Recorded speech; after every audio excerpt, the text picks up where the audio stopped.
एक तो मादरत चाहता हूँ, मैं पिछला वीलॉग आप कल रात को नहीं देख पाए। उसका रीज़न ये है कि पाकिस्तान में आपके सामने इंटरनेट की सिचुएशन है और मैं किसी किस्म का रिस्क लेना भी नहीं चाहता। और इसमें आपको ये भी देखना होता है ना कि आपने जो काम करना है वो सेफ़ रहकर करना है, क्योंकि आप सब ये जानते हैं कि यहाँ पे रहना और काम करना वो इतना आसान नहीं है। लेकिन इसका एक सलूशन है, मैं आपके साथ शेयर करूँगा।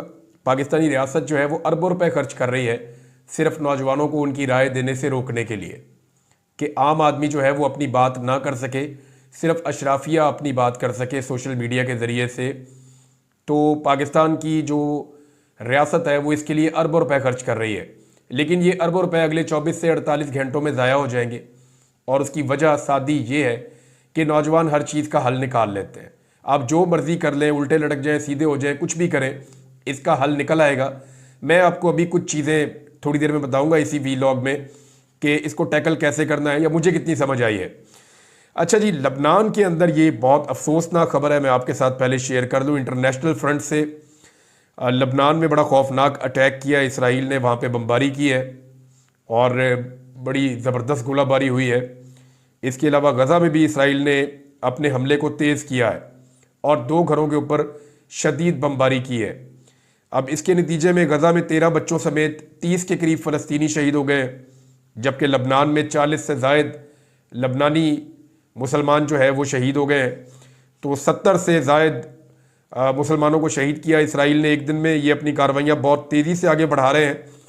इन हमलों में, इसराइली हमले में जो है वो हसन नसरुल्लाह के चचा, उनके 3 बेटे और उनके पोते भी शहीद हो गए हैं। यानी जितने भी आम खानदान हैं उन सब के ऊपर अटैक हो रहा है और बार बार अटैक हो रहा है। ऐसा लगता है कि अमेरिका में हुकूमत तब्दीली से पहले इसराइल अपने अहदाफ हासिल करना चाहता है, क्योंकि डोनाल्ड ट्रंप ने एक नहीं कई मरतबा ये कहा है कि वो आकर जंगबंदी की तरफ जाएगा। डोनाल्ड ट्रंप ने 2-3 बातें क्लियर की कि वो अब पैसा बहुत ज़्यादा खर्च नहीं करना चाहता। रशिया के खिलाफ जो यूक्रेन की वॉर चल रही है वो वहाँ भी पैसा खर्च नहीं करना चाहता, वो पैसा अमेरिकन पर लगाना चाहता है।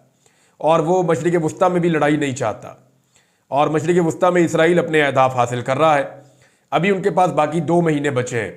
20 जनवरी को डोनाल्ड ट्रंप की हुकूमत आ जाएगी, तो देखते हैं तब तक क्या होता है। पाकिस्तान में भी हालात आपके सामने बड़े तशवीशनाक हालात हैं दहशतगर्दी के। जब से पाकिस्तान पीपल्स पार्टी की बलूचिस्तान में हुकूमत बनी है तब से लेकर अब तक दहशतगर्दी में बहुत ज़्यादा इजाफा हो गया है। बार बार दहशतगर्दी के वाक़यात हो रहे हैं और सूबाई हुकूमत या फेडरल गवर्नमेंट उनको काबू करने में मुकम्मल तौर पे नाकाम दिखाई देती है। बड़कें मारी थी पहले मोहसिन नकवी साहब ने, लेकिन नाकाम हुए। उन्होंने कहा जी एक SHO का काम है ये, और उसके बाद हमने देखा कि दहशतगर्दी के तवातर के साथ वाक़यात हो रहे हैं। अब जो कोयटा रेलवे स्टेशन पे खुद कुछ धमाका हुआ, उसकी कुछ तफसीलात सामने आई हैं। उसके ऊपर जो इन्वेस्टिगेशन इदारे हैं वो आगे बढ़ रहे हैं, लेकिन ये एक फेलियर है। जब भी कोई इतना बड़ा हादसा या वाक़या होता है तो ये एक तरह का फेलियर भी होता है। इस फेलियर के लिए लोगों को अकाउंटेबल भी करना चाहिए। पूरी दुनिया में ऐसा होता है कि जब भी कोई सिक्योरिटी लैप्स होता है या कोई बड़ा फेलियर होता है तो वहाँ पे जो सिक्योरिटी के इदारे हैं वो मुतल्लिका लोगों को ज़िम्मेदार ठहराते हैं और उनके खिलाफ कार्रवाई भी करते हैं। लेकिन पाकिस्तान में हमने ये चीज़ें होती हुई नहीं देखी। मेरे ख्याल में इस तरफ भी तवज्जो देनी चाहिए और सख्ती के साथ दहशतगर्दों को निमटना चाहिए। ये मुल्क के दुश्मन है, कौम के दुश्मन है, अमन के दुश्मन है, तो इनसे निमटने के लिए किसी किस्म की नरमी नहीं होनी चाहिए, लेकिन साथ ही साथ खुद एहतसाबी का अमल भी होना चाहिए। अब आ जाए उस बात की तरफ जो हम पहले कर रहे थे कि पाकिस्तान में इंटरनेट बिल्कुल स्लो हो गया और VPNs जो है वो तकरीबन बंद हो गए। अब कुछ लोग ये कह रहे हैं कि तमाम VPNs काम नहीं कर रहे हैं, कुछ लोग ये कह रहे हैं कि वो VPN जो मुफ्त में काम कर रहे थे वो काम नहीं कर रहे। तो डिफरेंट खबरें आ रही थी। इंटरनेट की एक्सेस बड़ी स्लो हो गई थी, यानी मेरी अपनी टीम को हमें बड़ी मुश्किल पेश आ रही थी कि इंटरनेट इस्तेमाल करने में, और एक वीडियो भी अपलोड नहीं हो पा रही थी और बड़ी दिक्कत हो रही थी। इवन ट्विटर को इस्तेमाल करने में दिक्कत हो रही थी, X जिसको अब हम कहते हैं, वो भी इस्तेमाल नहीं हो पा रहा था। तो ये सारी चीज़ें ना होने की वजह यह है कि हुकूमत फिर कोई तजर्बे कर रही है। हुकूमत लगातार तजर्बे करती चली जा रही है, अरबों रुपए खर्च कर रही है सिर्फ इस काम के लिए कि जनाब हमने पाकिस्तानी नौजवानों को या पाकिस्तानियों को उनकी ज़ाती राय देने से रोकना है। राय सिर्फ वही होगी जो टेलीविज़न पे चलेगी, जो अशराफिया की राय है, जो पाकिस्तान की अलीट चाहती है या जो रियासत चाहती है कि जनाब इस तरफ सारों को चलाओ, तो उसी तरफ चलाया जाए। ना अवाम की कोई राय है, ना अवाम का कोई मैंडेट है, तो अवाम से उसका मैंडेट तो छीन लिया। अब उसकी राय छीनने की भी तैयारी की जा रही है। अब इसमें कुछ वीपीएन जो है वो काम कर रहे हैं। मैं आपको 2 वीपीएन जो मेरे पास अब चल रहे हैं और ठीक काम कर रहे हैं उनके बारे में, मेरी टीम के साथ जो चल रहे हैं और वो ठीक काम कर रहे हैं वीपीएन, कोई उनमें प्रॉब्लम नहीं है। मैं आपको उनके नाम बता देता हूँ। एक्चुअली तो 2-3 रिकमेंडेड है, लेकिन जो 2 वीपीएन अच्छा काम कर रहे हैं, बहुत थोड़ा सा पे करना पड़ता है तो ये पूरे साल के लिए आपका वीपीएन चलता है। बल्कि एक वीपीएन को आप मुख्तलिफ सिस्टम्स के अंदर 4-5 लोग मिलकर एक वीपीएन ले सकते हैं और आपस में एक दूसरे के साथ शेयर कर सकते हैं, तो उन सब का चलेगा। तो एक जो है वीपीएन वो एक्सप्रेस वीपीएन है, ये काम कर रहा है और ये ठीक काम कर रहा है बिल्कुल। एक नॉर्ड है, NORD, N for nest, O for orange, R for rat, D for dog, Nord. और एक है जी एक्सप्रेस। ये दोनों तो बड़े अच्छे काम कर रहे हैं। और एक कोई सरफेस शार्क के नाम से भी है, अब पता नहीं, इसको मैंने इस्तेमाल नहीं किया, लेकिन ये दोनों वीपीएन बहुत ठीक काम कर रहे हैं, तो इनको आप इस्तेमाल कर सकते हैं। बातें जो है मौजूदा हुकूमत कहती है जी हम 4G से 5G पे जाएंगे। ये किसी जी पे नहीं जाएंगे, ये जी हुजूरी पे ही लगे रहेंगे। सर जी सर जी सर जी, ना इनके पास 5G है ना इनके पास 4G है, इनके पास सिर्फ सर जी है, सर जी है। जूते पॉलिश कर करके इन्होंने हुकूमत बना ली है और अब सर जी के अलावा इन्हों कुछ दिखाई नहीं देता। अब मैं आपको एक चीज तो क्लियर कर दूं, ये बहुत जल्दी ट्विटर खोलेंगे, एक्स को बहुत जल्दी पाकिस्तान में बहाल करेंगे। ये मेरी बात आप ध्यान में रखिएगा, इन्हें करना पड़ेगा। उसकी वजह यह है कि डोनाल्ड ट्रंप ने अपना इलेक्शन अमेरिका में जीता है इसी एक्स की बुनियाद के ऊपर। यानी उसके इलेक्शन जीतने में बहुत सारे फैक्टर्स हैं, उसका डट जाना है, उसकी अदालतें भी हैं। वहाँ पे अदालतों ने नाइंसाफ़ी नहीं की जैसी पाकिस्तान में की गई इमरान खान के साथ, क्योंकि वहाँ पे काजी फायद ईसा नहीं थे, तो वहाँ मौका मिला उसको इलेक्शन लड़ने का। तो बहुत सारे फैक्टर्स हैं वहाँ पे, ये एक्स का एक फैक्टर भी है। और इसके ऊपर जब रवायती मीडिया गलत तबसरे कर रहा था, परेशान कर रहा था ट्रंप को, उसकी पार्टी को, तो उन्होंने अपना पूरा जो कंपेन है वो खड़ा किया एक्स के ऊपर। इमरान खान साहब ने 2024 का 8 फरवरी का इलेक्शन किस बुनियाद पे लड़ा था? इसी एक्स के ऊपर रख के लड़ा था और कामयाबी मिली थी। अभी जो है वो इनका अगला टारगेट है कि कनाडा में जस्टिन ट्रूडो की हुकूमत अब तब्दील की जाए, और इसके लिए जो है वो गालिबन इशारा दे भी दिया है इलन मस्क ने कि वहाँ पे भी हुकूमत बहुत जल्दी तब्दील हो जाएगी, क्योंकि लोग वहाँ बड़े तंग हैं और वहाँ का मीडिया जो है वो बड़ा हीरो बना के दिखाता है ट्रूडो को। तो वहाँ भी इस तरह के प्रॉब्लम्स हैं कि जो लोकल मीडिया है वो बड़ा कंट्रोल्ड है। तो ऐसी जगह के ऊपर सोशल मीडिया, क्योंकि इसको कंट्रोल नहीं किया जा सकता, तो फिर इस तरह का मीडिया जो है वो जो कंट्रोल करने की जिनकी ख्वाहिश है उनको तो फिर बड़ा नापसंद होता है। अब शहबाज शरीफ साहब जो है वो इसी एक्स के ऊपर मुबारकबाद दे रहे हैं डोनाल्ड ट्रंप को, और पाकिस्तान में इसको ब्लॉक किया हुआ है और वीपीएन लगा के मुबारकबाद दे रहे हैं। इंडियन मीडिया मजाक उड़ा रहा है, यूरोपियन मीडिया मजाक उड़ा रहा है, पाकिस्तानी मीडिया मजाक वो नहीं उड़ा रहा, क्योंकि पाकिस्तानी मीडिया उड़ा ही नहीं सकता, सोशल मीडिया उड़ा रहा है। मियाँ साहब ने अपने आप को मजाक बना के रख दिया है कि आप वजीर आज़म एक मुल्क के, आप ट्विटर इस्तेमाल करते हैं वीपीएन लगा के, और अब आप वीपीएन भी बैन कर रहे हैं पाकिस्तान में। बहरहाल मैंने कुछ वीपीएन बताए आप लोगों को, आप उनके साथ जा सकते हैं। अब मामला यह है कि हुकूमत इसको खोलेगी। उसकी वजह यह है कि डोनाल्ड ट्रंप को जब ये एक जुमले में कोई बताएगा ना कि पाकिस्तान में फस्तायत है, और ये भी बताएगा कि पाकिस्तान में जो है वो आज़ादी इज़हार राय नहीं है और एक्स को बैन किया हुआ है, तो ये उसको जाके फौरन हिट करेगा। तो उससे पहले पहले आप देखिएगा ये एक्स की बंदिश जो है उसको ख़त्म कर देंगे और ये इंटरनेट के ऊपर आपका ट्विटर चलना शुरू हो जाएगा थोड़े अरसे में, क्योंकि इतने तगड़े हैं नहीं। शहबाज शरीफ ने अपने मुंह से कहा था कि बेगर्स आर नॉट चूजर्स, तो एक्चुअली वो अपने आप को बेगर्स समझते हैं। उन्हें लगता है कि वो मांगने वाले हैं, फकीर हैं, भिखारी हैं, लिहाजा उनकी कोई चॉइस नहीं हो सकती, उनको ट्विटर खोलना पड़ेगा, और ऐसा लगता है कि ये फिर ट्विटर खोल देंगे। अब नाज़रीन एक और बड़ा इशू उठा हुआ है, वो पाकिस्तान तहरीक इंसाफ के अंदर है। देखें इसके ऊपर ज़रा खुल के बात कर लेते हैं। तहरीक इंसाफ अपने ही सोशल मीडिया से तंग आ गई है। तहरीक इंसाफ की जो क़यादत है, उन्हें लगता है कि उनका सोशल मीडिया उनका बहुत ज़्यादा एहतसाब कर रहा है। देखिए इसमें कुछ जगह के ऊपर तो ऐसा होता है कि अपने अंदर ही दुश्मन ढूंढ रहे होते हैं लोग, वो लोगों की राय है, इख्तलाफ हर जगह पे होता है। कई जगह पे ओवरडू भी हो जाती हैं चीज़ें, सोशल मीडिया से भी हो जाती हैं। लेकिन तहरीक इंसाफ के लिए सोशल मीडिया क्या है ये मैं आपको अभी बताऊंगा इस वीलॉग में। यानी जो लोग आज सोशल मीडिया के ऊपर तनकीद कर रहे हैं ना, उन्हें आइडिया ही नहीं है कि सोशल मीडिया पाकिस्तान तहरीक इंसाफ के लिए क्या है। तो मैं आपको ये बता देता हूं कि ये सोशल मीडिया कैसे मुख्तलिफ है और कैसे अलग है बाकी सोशल मीडिया से जो पाकिस्तान तहरीक इंसाफ के लिए काम कर रहा है। और तहरीक इंसाफ की क़यादत इससे खाइफ क्यों है, ये भी आपको बताता हूं। देखिए, जो पाकिस्तान तहरीक इंसाफ के सोशल मीडिया एक्टिविस्ट है ना, ये आम पाकिस्तानी है। इनमें बेशतर ऐसे हैं जो पाकिस्तान तहरीक इंसाफ के वर्कर्स भी नहीं है। ये आम पाकिस्तानी के तौर पे ठीक को ठीक और गलत को गलत कह रहे हैं, और ये सिर्फ नजरिया को फॉलो करते हैं। इनमें जो है बाशऊर नौजवानों की अक्सरियत है, खवातीन भी हैं, हजरात भी हैं, नौजवान लड़के लड़कियां हैं। तो ये बाशऊर नौजवान है, इन्हें कोई लालच नहीं है, ना इनको तनख्वाह के ऊपर रखा हुआ है। अब तनख्वाह के ऊपर लाखों लोगों को तो भर्ती नहीं किया जा सकता ना, ज्यादा ज्यादा आप चंद 100 लोगों को भर्ती कर सकते हैं। गरीब मुल्क है, किसी पॉलिटिकल पार्टी पे बस इतना पैसा होता भी नहीं है। तो बहरहाल ये लाखों लोगों को तो आप भर्ती नहीं कर सकते कि आपने भर्ती कर दिया, लालच दे दी, या तनख्वाह के ऊपर इनको रख लिया। ये लोग जो भी करते हैं ना, ये अपने मुल्क के लिए अच्छा सोच कर करते हैं। इन्हें लगता है ये चीज ठीक है तो ये इस तरह करते हैं। इनका अपना जाती कोई लालच है नहीं, यानी इनमें से किसी ने इलेक्शन नहीं लड़ना। ज्यादातर सोशल मीडिया के ऊपर ऐसे लोग हैं, ना इन्होंने इलेक्शन लड़ना है, ना इन्हें कोई सीटें चाहिए, ना इन्हें कोई ओहदे चाहिए, ना इन्होंने पाकिस्तान तहरीक इंसाफ से कोई फायदे लेने। ये तो सिर्फ पाकिस्तान के चक्कर में इमरान खान का साथ देते हैं। और इमरान खान का साथ ये क्यों देते हैं, इस पे गौर करें आप। ये इमरान खान का साथ देते हैं इमरान खान के मौकिफ पर डट जाने की वजह से, इमरान खान के अपने करैक्टर की वजह से, जो बड़ा मजबूती के साथ खड़ा हुआ है। तो ये इमरान खान के किरदार की वजह से उसको सपोर्ट करते हैं। इनमें से बेशतर तो ऐसे हैं नौजवान जो उस वक्त बिल्कुल छोटे छोटे बच्चे थे, जिन्हें क्रिकेट की समझ ही नहीं थी 92 में। कई लोग समझते हैं कि ये क्रिकेट के फॉलोअर्स हैं। बहुत सारे ऐसे हैं जिनको क्रिकेट पसंद ही नहीं है, वो क्रिकेट देखते भी नहीं है, लेकिन फिर भी इमरान खान को बहुत फॉलो करते हैं। वो लीडर समझते हैं इमरान खान को। उनके लिए इमरान खान एक लीडर है, एक क्रिकेटर नहीं है। क्योंकि बेशतर तो ऐसे हैं जिन्होंने 92 के वर्ल्ड कप के बाद आंख खोली इस दुनिया में, या उस वक्त वो 2 साल 3 साल 4 साल 5 साल के थे, जिन्हें क्रिकेट का शऊर ही नहीं था। तो ये इमरान खान को क्रिकेट की वजह से नहीं, उसके करैक्टर की वजह से सपोर्ट करते हैं।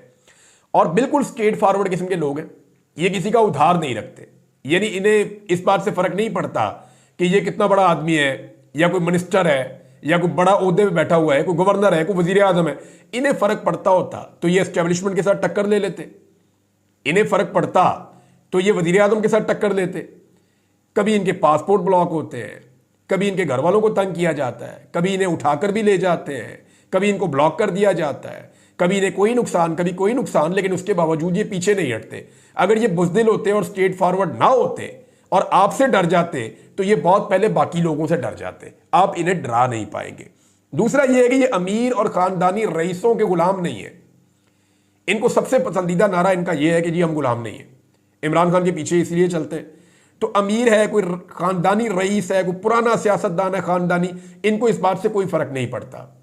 इन्हें फर्क पड़ता है कि किस आदमी की कुर्बानी क्या है और किस आदमी का नजरिया क्या है। इन्होंने पहली मर्तबा गरीब और मिडिल क्लास आम लोगों को कई दूर दराज इलाकों से चुनकर लीडर बनाया है। बहुत सारे हीरे इन्होंने तलाश किए सोशल मीडिया के जरिए से और उनको दुनिया के सामने लेकर आए हैं। आज वो लोग जो 20-20, 25-25 साल से सियासत कर रहे हैं, उनके कद बहुत छोटे हो गए हैं बहुत सारे ऐसे लोगों के सामने जिन्हें कल तक कोई जानता भी नहीं था। जनूबी पंजाब से, कबायली इलाकों से, दूर दराज एरिया से ऐसे ऐसे हीरोज ढूंढ कर लाते हैं ये सोशल मीडिया के लोग और बताते हैं, और फिर उनको हीरो बनाते भी हैं सोशल मीडिया के जरिए से। इन्हें फर्क नहीं पड़ता कि यह साबिक वजीर आजम का बेटा या वजीर आला का बेटा है। इन्हें फर्क नहीं पड़ता कि इसकी अरबों खरबों की जायदादें हैं या इसकी 40 फैक्ट्रियां हैं। एक छोटा सा दुकानदार या एक सेलमैन भी इनके लिए बहुत बड़ा हीरो बन जाता है। यह सोशल मीडिया का कमाल है। पाकिस्तान तहरीक इंसाफ में कई लोगों ने अपना सोशल मीडिया बनाने की कोशिश की, सारे के सारे नाकाम हुए। और यानी इस सोशल मीडिया ने किया ये कि एक हुजूम को एक कौम के अंदर कन्वर्ट किया। मैं अली अमीन गंडापुर साहब का आपको एक स्टेटमेंट पढ़ के सुनाऊंगा। एक तो शेख वकास अकरम साहब का स्टेटमेंट है, वो तो आप सबने सुना है। अली अमीन गंडापुर साहब का एक स्टेटमेंट है, उसकी सिर्फ मैं 2 लाइनें आपको पढ़ के सुनाऊंगा, फिर मैं आपको बताता हूं कि एक्चुअली चक्कर क्या है। गंडापुर ने कहा कि जो घर में बैठकर तहरीक इंसाफ पर तनकीद कर रहा है, मैं उसे पीटीआई का समझता ही नहीं हूं। और उन्होंने कहा कारकुन नाराज है, वजीर डी चौक पर हमें छोड़कर आ गए, उनकी नाराजगी को खत्म करेंगे। उन्होंने कहा जिनकी बात कर रहे हो ये अपने घर में बैठे होते थे, ये डी चौक में होंगे भी नहीं। मेरी पार्टी है, मुझे पता है कौन क्या है। उन्होंने कहा इनकी नाराजगी जाए भाड़ में, खुद निकलते नहीं है, बैठे घर में होते हैं, बाहर बैठकर बातें कर रहे होते हैं। जो जाने वाले साथ थे वो अब भी साथ हैं। अच्छा जी, अब बात यह है कि अली अमीन गंडापुर साहब कहते हैं कि ये घर में बैठ के सोशल मीडिया चलाते हैं, तो ये जाए भाड़ में। इमरान खान ने इनको क्या नाम दिया था? इमरान खान ने इन्हें कहा था कीबोर्ड वॉरियर्स। Keyboard warriors. अब कीबोर्ड वॉरियर इमरान खान ने कहा तो इसका मतलब क्या है? वो इनको वॉरियर समझते थे। इमरान खान को सोशल मीडिया की अहमियत का पता है। वो इस बात को जानते हैं कि 10 में से एक आदमी सड़क पे आता है, लेकिन अगर 10 आदमी कीबोर्ड पे बैठे हो तो वो एक तहरीक खड़ी कर सकते हैं। इमरान खान ये जानते हैं कि फ्यूचर जो है वो सोशल मीडिया का है। इमरान खान को यह पता है कि मुस्तकबिल में जितने इलेक्शन हुआ करेंगे सोशल मीडिया के ऊपर पैगामात जारी होंगे, वहीं पे सारी चीजें होंगी, उनके मुताबिक इलेक्शन चला करेंगे। इमरान खान साहब इनसे 10 साल आगे सोच रहे हैं और ये इमरान खान साहब से 20 साल पीछे सोच रहे हैं। नॉर्मल जमाने से भी 10 साल पीछे जा रहे हैं। आज पाकिस्तान तहरीक इंसाफ के पास जो सबसे बड़ी ताकत है वो तहरीक इंसाफ का सोशल मीडिया है, जिससे पाकिस्तान की एस्टेब्लिशमेंट तंग है, जिससे पाकिस्तान की सारी हुकूमत तंग है, पाकिस्तान के रियासती इदारे तंग हैं। वो सारे ये कह रहे हैं कि हमने जो भी तजर्बा किया उसको उल्टा कर दिया किसने? सोशल मीडिया ने। अगर आप सर्वे उठा के देखें तो 80% कामयाबी पाकिस्तान तहरीक इंसाफ को इस सोशल मीडिया की वजह से मिली है। यही कीबोर्ड वॉरियर्स लोगों को बता रहे थे कि आपका इंतखाबी निशान ये है, आपने इसके ऊपर मोहर लगाने है। अब सारे लोग तो जलसे में नहीं आ सकते ना, सारे लोग एक जैसे होते भी नहीं है। लेकिन क्या आप डिस्करेज करेंगे जो आदमी बैठ के सोशल मीडिया के ऊपर आपकी लड़ाई लड़ रहा है? तो क्या आप डिस्करेज करेंगे उसको गाली देकर के तू लड़ाई लड़ी ना, भाड़ में जाओ, तुम भाग जाओ यहां से, हमें सिर्फ वही 4 बंदे चाहिए जो हमारे साथ जाके मैदान में लड़ाई लड़े? भाई सोशल मीडिया एक बहुत बड़ी पावर है, ये पूरी दुनिया में आपकी आवाज को लेकर जाती है। बेशुमार सोशल मीडिया के लोग पाकिस्तान तहरीक इंसाफ से ताल्लुक रखने वाले मुल्क से बाहर चले गए। क्यों चले गए? ताकि उनकी सोशल मीडिया पे आवाज बंद ना हो। और ये लोग जो बाहर गए ये इमरान खान साहब की कॉन्सेंट से, उनकी मर्जी से बाहर गए थे। इमरान खान साहब को इस बात का पता था। अब सोशल मीडिया पे जो लोग तनकीद कर रहे हैं ना, वो एक्चुअली इमरान खान साहब की जड़ें खोखली कर रहे हैं। क्योंकि इमरान खान साहब के मुखालिफिन एक बात का बरमला इजहार करते हैं कि एक चीज है जिसमें हम पाकिस्तान तहरीक इंसाफ का मुकाबला नहीं कर सकते, और वो है पाकिस्तान तहरीक इंसाफ का सोशल मीडिया या उसके कीबोर्ड वॉरियर्स। जब इमरान खान साहब कहते हैं कीबोर्ड वॉरियर, तो क्या कीबोर्ड वॉरियर डी चौक पे बैठा होता है, या कीबोर्ड वॉरियर जो है वो कंटेनर के ऊपर बैठा होता है, या कीबोर्ड वॉरियर जो है वो आंसू गैस के सामने अपना कीबोर्ड रख के बैठा होता है? और भाई वो अपनी उस जगह बैठेगा जहां बैठ के वो कंफर्टेबली आपका बयानिया आगे बढ़ाएगा। एक एक मंजर को एक एक लाख मरतबा वो शेयर करते हैं। ये उनकी पूरी एक स्ट्रेटेजी है जिसके साथ वो काम करते हैं और मिलकर काम करते हैं नौजवान, एक कौम की तरह बन के। मेरे ख्याल में सोशल मीडिया एक्टिविस्ट जो हैं पाकिस्तान के, उनसे माफी मांगनी चाहिए पाकिस्तान तहरीक इंसाफ की क़यादत को, और आइंदा ऐसी भोंडी हरकत करने से गुरेज करना चाहिए। किसी की तौहीन ना करें, क्योंकि ये लोग आपको सिर्फ आईना दिखा रहे हैं। अरशद शरीफ ने कहा था कि मीडिया तो आपको आईना दिखाता है, और आपको अगर आईने में अपनी शक्ल अच्छी नहीं लगती तो फिर आप आईने पे तो गुस्सा ना उतारे ना। अब अगर आप सोशल मीडिया के साथ ये करेंगे तो आपको पता है कि आपके चेहरे में कितने दाग हैं, फिर आपके और भी दाग निकलेंगे, और भी दिखाया जाएगा, फिर आपको पता चलेगा कि ये भी चीज़ बाहर आ गई, ये भी चीज़ बाहर आ गई। तो मेरे ख्याल में सोशल मीडिया पे भड़ास निकालने की बजाय अपने अंदर थोड़ी सी बहादुरी पैदा करें, अपने अंदर जुर्रत पैदा करें और सोशल मीडिया को फेस करें। इमरान खान ने अपने मुंह से मेरे सामने कहा हुआ है कि मैं भी अपने सोशल मीडिया का मुकाबला नहीं कर सकता, क्योंकि ये आम आदमी की आवाज़ है, और आम आदमी की आवाज़ जो है वो हर लीडर को सुननी पड़ती है। और आप इतने बड़े लीडर नहीं है कि इमरान खान आम आदमी की आवाज़ सुने और आप उसे अनसुना कर दें। एक छोटी सी चीज़ बता दूं, मरियम नवाज साहब ने देखें क्या हरकत की है। उधर पाकिस्तानी जहां भी ये जाते हैं, पाकिस्तानी इनको रोक के कहते हैं कि जनाब आपने मैंडेट चोरी किया हुआ है। अब ये इनको मान लेना चाहिए हमारा मैंडेट जाली है, मान लेना चाहिए हम जूते पॉलिश करके मैंडेट चोरी करके आए हुए हैं। मान ले कि अवाम आपकी शक्लें भी अब देखना पसंद नहीं करती। आप मान लें कि इमरान खान के बुग़्ज़ में आपने पाकिस्तान की मईशत को और पाकिस्तान के हालात का बेड़ा गर्क करके रख दिया है। अब तो नून लीग के अपने लोग तनकीद कर रहे हैं, तो मान लें आप लोग। अब लोग जहां ये जाते हैं वहां तनकीद करते हैं। उधर 3 बंदे इकट्ठे करके चार बंदे इकट्ठे करके उनके हाथ में बैनर पकड़ा के वहां खड़ा कर दिया, उसी जगह पे जहां पे नवाज शरीफ साहब की एक दिन पहले इज्जत अफजाई हुई थी, मरियम नवाज की और नवाज शरीफ की। और वो 4 बंदों में से एक बंदा नारे लगा रहा है, और गौर से देखे बाकी 3 बंदे शर्मिंदा हो रहे हैं कि हम यहां पे क्यों आ गए। आप अंदाजा करें कि ये कितने कमजोर हो चुके हैं, आप अंदाजा करें ये अंदर से कितने बुज़दिल हैं, आप अंदाजा करें कि ये कितने खौफजदा हो चुके हैं, और इनको कितना एहसास कमतरी हो चुका है कि 4 बंदे खड़े करके उनके हाथ में बैनर पकड़ा के 4 में से 3 शर्मिंदा बोल ही नहीं रहे, मुंह नीचे किया हुआ उन्होंने, वो बेचारे मुस्कुरा रहे हैं कि यार हम किधर फंस गए हैं। और एक बंदा जो है वो लगातार बोलता जा रहा है, और बाद में उसकी भी सोशल मीडिया के ऊपर सोफे पे नवाज शरीफ के साथ बैठी हुई लोगों ने तस्वीर लगा दी। अंदाजा करें आप, ये हालत हो गई है। और ये हालत करने में ना मियां साहब के साथ जो दो खवातीन फिर रही है ना टिकटॉकर्स, इन दोनों ने मियां साहब को यहां तक पहुंचाया। अच्छा खासा इज्जतदार आदमी था, बेड़ा गर्क कर दिया इन दोनों औरतों ने मिलकर मियां साहब का। फिर मैं और बोलूंगा तो ज्यादा बोल जाऊंगा। अब तक के लिए इतने, अपना ख्याल रखिएगा, अपने इस चैनल का भी। अल्लाह हाफ़िज़।